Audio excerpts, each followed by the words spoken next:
huwag nyo namang kalimutan na alagaan to. Bakit? Kadalasan ang nangyayari bilang OFW, lahat ng sahod ninyo binibigay ninyo. Am I correct? Lahat ng sahod ninyo, halos walang natitira.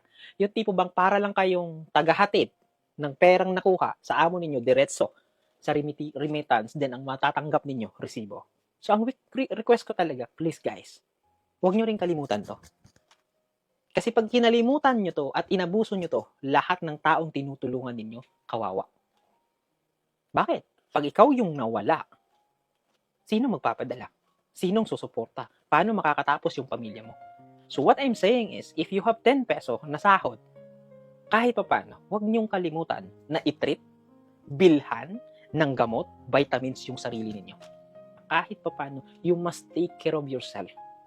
Because if you don't take care of yourself, sino mag-aalaga pa? So ngayon, kapag nagkasakit ka, kapag nasobrahan ka, to the point na hindi mo na kaya, it is because hindi mo iningatan to, ni vitamins wala or ano. Sinong kawawa?